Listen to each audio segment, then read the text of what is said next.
3, 2, 1. Lift off the Falcon 9. Go Falcon, good home. A record-breaking year for SpaceX, launching more rockets in 2022 than ever before. In 2023 is shaping up to be even busier on the Space Coast.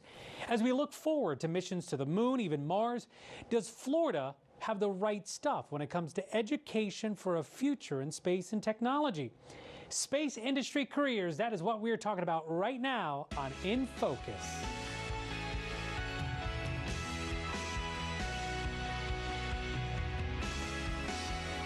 And we are glad you are with us for this conversation on In Focus. I'm Greg Angel, in for Allison Walker. For the last 55 years, 4 words have served as an inspiration to a generation. Those words: space, the final frontier. Yes, it's the classic opening from Star Trek, debuting way back in 1966. Now, science fiction is more science fact, and as space programs have evolved, the industry has created more career opportunities that touch space. You want more evidence? A mere 25 years ago, the movie Armageddon launched 2 space shuttles at once. Now, out here in the real world, that was poo-pooed as not being scientifically accurate. But fast forward to now, the end of 2022, SpaceX had been pushing the envelope, scheduling 2 Falcon 9 rocket launches on the schedule a mere 33 minutes apart. That schedule did change before launch day, but still, ambitious schedule, to say the least. So, space is where it's at. Demand for high-tech jobs on the Space Coast up nearly 40% over the past 5 years, meaning more opportunities for students in STEM-related careers. In Focus's Greg Pallone shows us how former students are now mentoring current students of a Brevard County High School robotics club to guide them into aerospace and engineering fields. 19-year-old Rylan Struthers sees his future very clearly. He wants to be a NASA engineer, designing and building robots. Right now, Rylan is interning and getting experience with state-of-the-art 3D printers. He's quickly picked up skills, how to solve problems, plus learning by trial and error. Having that engineering mindset, being able to problem solve and see how things relate to others. Do you know what we're doing tonight? You guys wrapping up the spark drive box? In high school, Rylan earned his stripes as a member of Team 386 Voltage, made up of Melbourne High, West Shore High, and homeschooled students. He, like most of the students here, knew nothing about robotics when he started.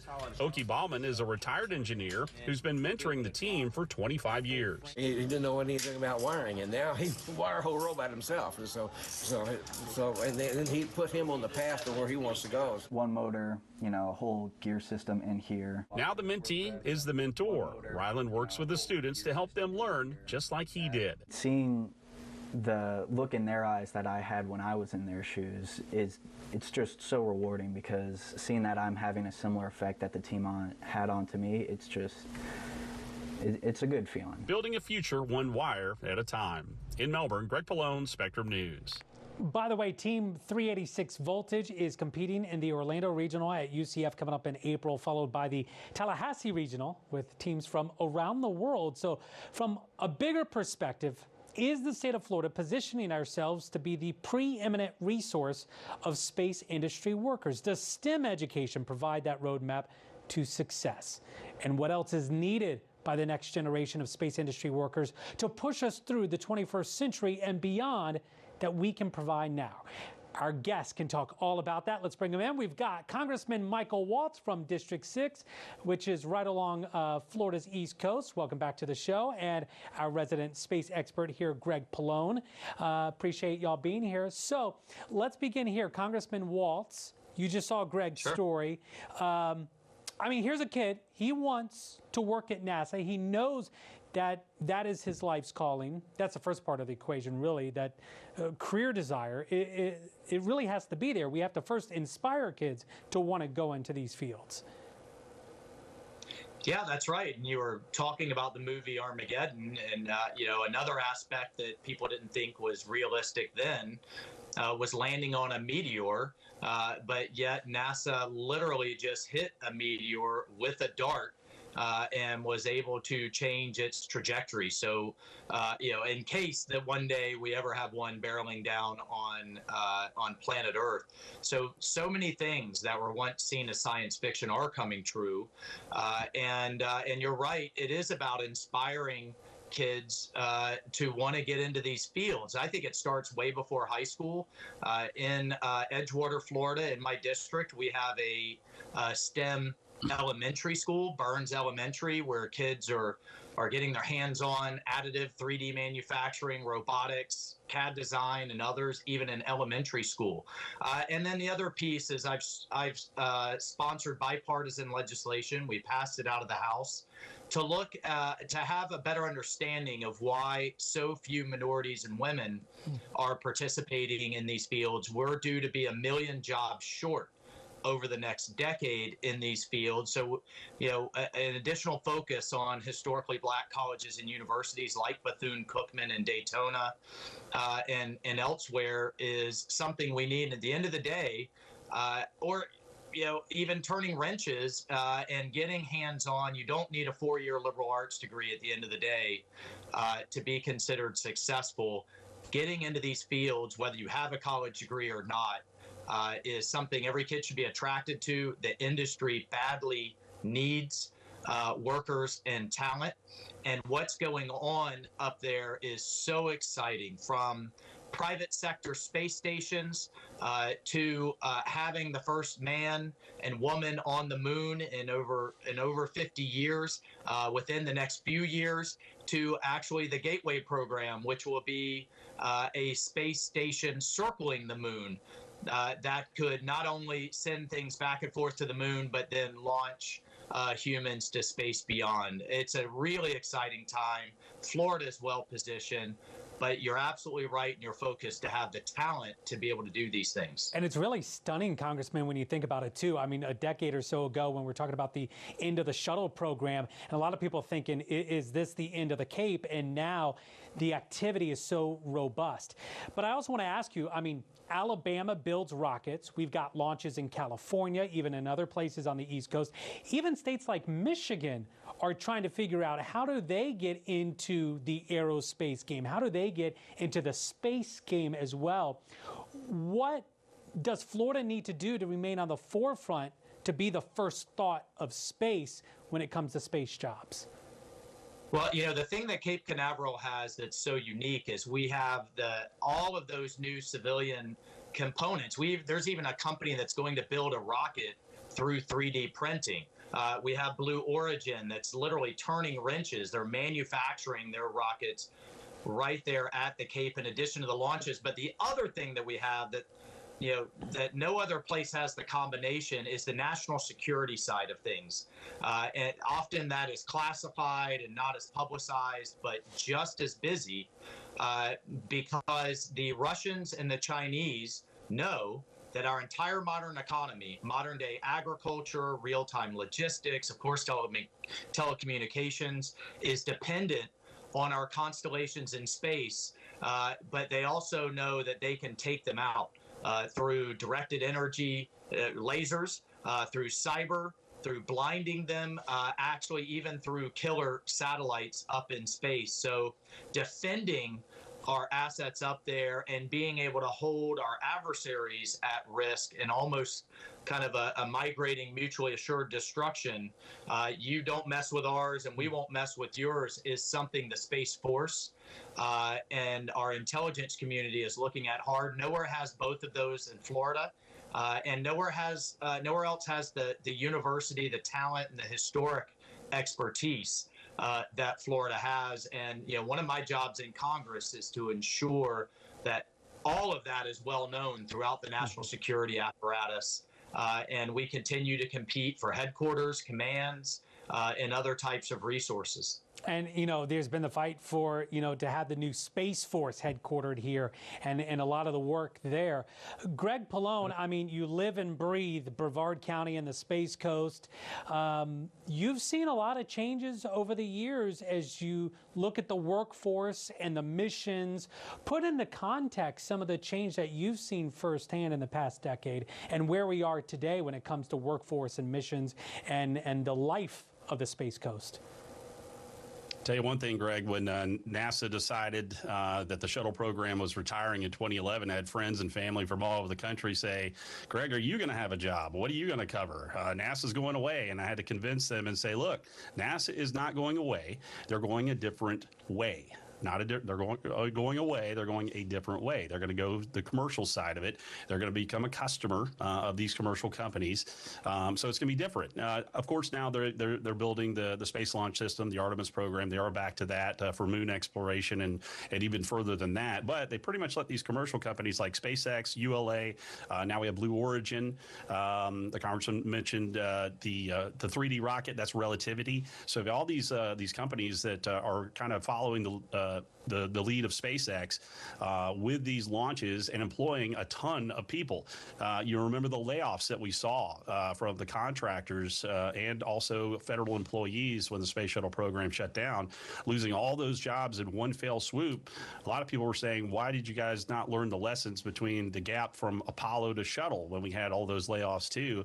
Well, it happened again. Lightning struck twice and we had that. But now we've come back and we're much more robust. Instead of just a couple of shuttle launches a year, we're seeing we're more than 60 right now. And if the Space Force out here has anything to say about it, we're going to go in the hundreds each year. So things are here. This is a one-stop shop. You can live the beach life here. You can work as an engineer for one of these commercial companies, and that's what a lot of the Economic Development Commission of Florida Space Coast is trying to say. Hey, we've got it here on a silver platter for you. Bring your expertise here. Hey, if you go to school here at one of the universities like Florida Tech, go ahead and stick around. Stay in your own backyard, and you'll be doing some of the coolest jobs in the world. And it's just that added thrill there. There's nothing like seeing a rocket launch in person. All right, gentlemen, hang tight for just a moment. We have to take a quick break. When we come back, the knowledge and the know-how, the task ahead for Florida schools in focus. Back in a moment here on Spectrum Networks.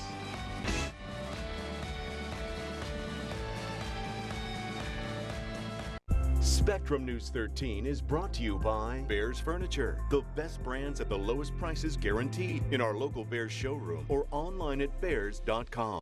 People count on Spectrum to keep them connected to what matters most. Our commitment runs deep, with over 93,000 employees and a network almost 800,000 miles long. Our commitment? It's local too. We live and work in the communities we serve, cheer for the same teams, shop at the same stores, and work hard to deliver the best internet, TV, and mobile services. Because, well, we count on them too. We're Spectrum, connecting the places we all call home. With the new law, our family found a health plan for less than $57 a month. And knowing that we are covered, it simplifies life. With my plan for $0 a month, I know I can get the care I need to live my best life. They were able to make sure that I was taken care of. It was really life-changing to have that. And I only pay $16 a month. For the first time in my life, I found a great plan for $0 a month. Healthcare.gov is here for millions like you. I went food shopping at the supermarket. It had rained a lot. As I'm stepping into the place, I just slipped and went flying. I found out that I had a broken kneecap. Morgan & Morgan didn't accept the offer from the insurance company because it was not what I deserved. And I asked my attorney, I said, why would they even offer me that? And he said, because people take it. He says, we're not taking it. And we went to trial, and the jury ruled in my favor. I would highly recommend them 100 times over. Have a car? Need cash in an instant? Then you need InstaLoan. Using your car title, you can get up to $2,500 insta-fast, even without perfect credit. Go to InstaLoan.com, enter your car year, make, and model, and see how much you can get. No car? No worries. We can still help. At InstaLoan, we'll work with you to get you the cash you need. Quick and easy process. If you need Instacash, then get it insta-fast with InstaLoan. Se habla español.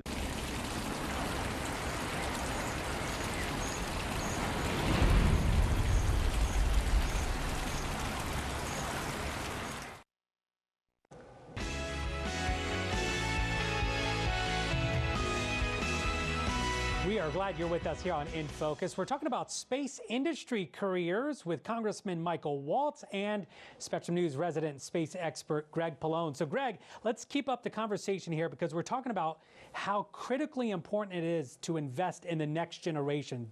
They're going to be the next workforce. In your experience reporting there on the Space Coast, how well are the schools doing?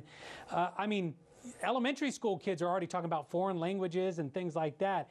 Is there that STEM investment in Brevard County schools at the lower levels as well? Absolutely. Right in the elementary schools. We've done several stories with them and how they're learning these techniques and learning how to do these things at such a young age. You know, you think about us when we were much younger, we didn't get exposed to that until much later in our life. But these kids this is hands-on type stuff. They're 3D printing. They're doing all those different things and hands-on, just like the robotics program that I visited. They're learning. Some of these kids are learning how to screw in a screw for the first time in their life. So, you know, you have this hands-on approach and they're just sponges. They're soaking it all in. And, you know, a lot of these kids are making up their minds very early that they want to go into a STEM-related career, whether it's an engineer for one of the companies here in the Melbourne area, a lot of the technology companies, the government contractors, defense, all these different avenues are available for them. And these companies are trying to attract that and see if they can get to this talent at an early age. And it's a good thing, too, because as a congressman mentioned, the demand is out there for these jobs, and it's just a matter of them going through it, learning how to do it, and sticking with it, and then making a career of it. So to that point, Congressman Waltz, what support can the federal government give these educational programs when you consider state and local governments really provide the bulk of curriculum direction and funding? What role can DC have in making sure that, like, the Brevard County educational programs continue to flourish and are supported? Well, you know, as you mentioned, in terms of actual programmatics and funding, that's a state and local function. But one of the things, just from a leadership standpoint, that I've taken on is to push a lot of these corporations, a lot of the aerospace industry to engage at the local level. I'm a huge advocate of internships where a lot of these kids can really get hands-on experience, and not just a technical experience, but professional experience as well that confirms a lot of their desire. It validates their desire to go into this field, but it also connects these companies with our local youth. Boeing has invested heavily in Embry-Riddle University. A number of firms have invested in Daytona State. We have our simulation centers. I'm on the Armed Services Committee, and we are pushing a significant amount of funding into our doctrine and simulation centers in Orlando that have a close collaboration with the University of Central Florida. So that public-private framework that many of us have championed and Elon Musk and SpaceX has really kind of run with, and then now, you know, as Greg said, so many others are kind of falling into that wake, is something that we're doing at the federal government. And we literally just passed the defense bill that have heavy investments on the national security side of space. And we're waiting any day now to hear another round of basing competition that may go to Patrick Air Force Base, which is called STARCOM.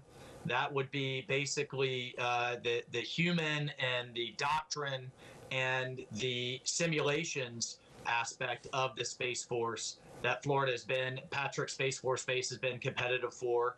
And we should also have some directed spending into Patrick Space Force Base to create a modern communication center that can really synchronize all of this heavy pace of national security launches with the civilian launches and give a broader common operating picture.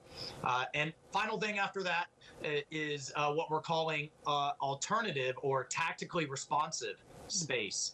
And those launches where you can essentially strap rockets onto modified Boeing 767s in case there's ever any type of incident at Cape Canaveral, a hurricane, a cyber attack, or what have you, that the military has a plan B and can send rockets and satellites up that way. So there's just a lot going on. Florida's absolutely in the mix, and you have a delegation in Congress, both sides of the aisle, that's heavily focused on it. Greg, let me ask you real quick, because it's, you know, the depth that the congressman is talking about.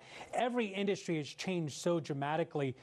What kind of roles and expertise is the space industry looking for? Obviously, you probably need engineers, but also mechanics and coders and things like that, I would imagine. Well, the technology is changing so drastically and so quickly. I mean, you think about the phone in your pocket right now, that basically is more powerful than what controlled the lunar module that landed at Apollo 11. So if you think about how things have changed so drastically, they're going to have to keep the education up with those things, because you're going to find yourself behind if not. But yeah, all of those positions are essential. I mean, if you went right now to the Brevard Workforce website, you can see all those tech jobs that they're looking for, these companies. And you see companies like Blue Origin, they're trying to launch here soon. So they're looking for those people too. And, you know, I would venture to say that many of them, they're not necessarily interested in where they come from. But if you're homegrown and this is where you grew up, and you grew up on the Space Coast, or even here in the Eastern Florida or Central Florida, there's a little bit of a pride factor with that too, that there you are, just on the cusp of us going back to the moon for the first time in 50 years, and also going out to deep space. I mean, these are things that Buck Rogers couldn't have even envisioned back in the day. So, you know, you were talking about Star Trek. I got a chance to interview William Shatner one time at a Star Trek convention probably 25 years ago, and I would imagine that his mind would be blown right now seeing the technology is here. I'm waiting for that transporter to be developed so we can move around a little quicker. Well, and he was on Bezos' Blue Origin not that long ago. Gentlemen, I got to take a quick pause here, but we do have much more coming up here on In Focus, including the final focus, the final thoughts, and a look toward the future. In Focus is back in moments here on Spectrum Networks.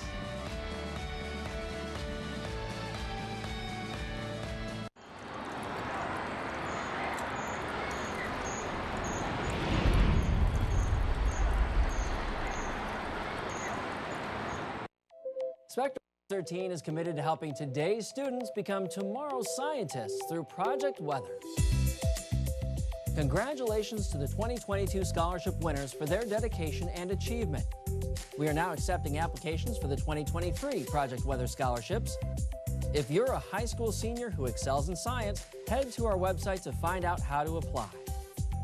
Spectrum News 13, exclusively on Spectrum. We're kicking off 2023 with Gary Yeoman's Ford's annual Red Tag Sell-a-thon. We have our largest inventory in over 3 years, with tons of brand new Fords and certified pre-owns with a value that's almost as good as brand new. And they're all red tag priced to drive home today. Plus, 0% financing, no payments until April, and entirely too much money for your trade. Visit us at GoYeomans.com and you'll see why Florida says, Go Yeomans! Copperfit Easy On, Easy Off graduated compression sock just got better. Now with arch support technology for targeted compression to help ease arch and ankle fatigue. I'm so excited about these socks. These were fantastic. The more I wore them, the better it got. Graduated compression fabric woven into our Easy On, Easy Off sock to help reduce swelling discomfort from prolonged sitting or standing.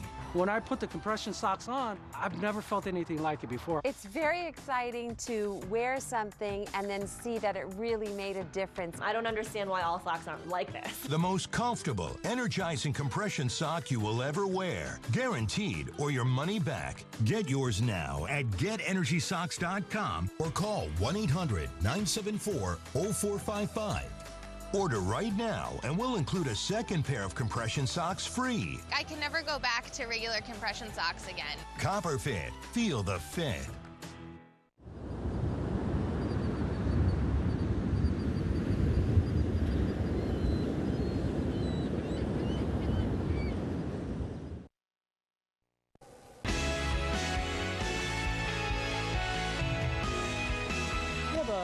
Final few minutes here on In Focus, continuing the conversation. Congressman Michael Waltz, I mean, we just had the Artemis 1 mission successfully orbit the moon, get back to Earth safely.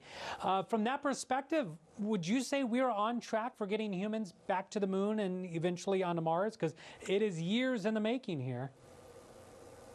You know, I'm thrilled with the successful Artemis mission. We do have to say there were a lot of cost overruns and a lot of delays. So I think we need to continue to rethink the model here on how to do so more quickly and more effectively and more cost effectively, because we're not alone up there anymore. The Chinese and Russians have a deal to co-man and co-produce a manned station on the moon by the end of this decade, and many analysts think they're on track to do that. The Chinese just put a brand new, that they're continuing to expand space station up in low Earth orbit, but arguably it's manned with their military, not civilians.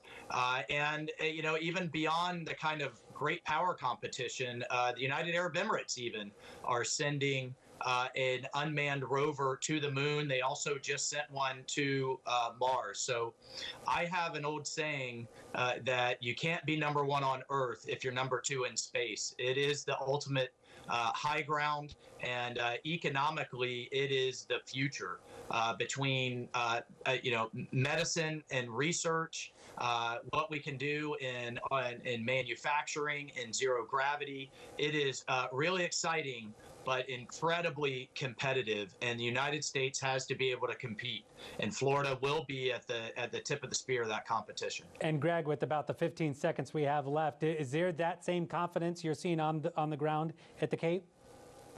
Yeah, complacency is not a good idea in this situation. Those other countries are soaring. They know space is the place to be, and the United States needs to continue that with Florida as the springboard.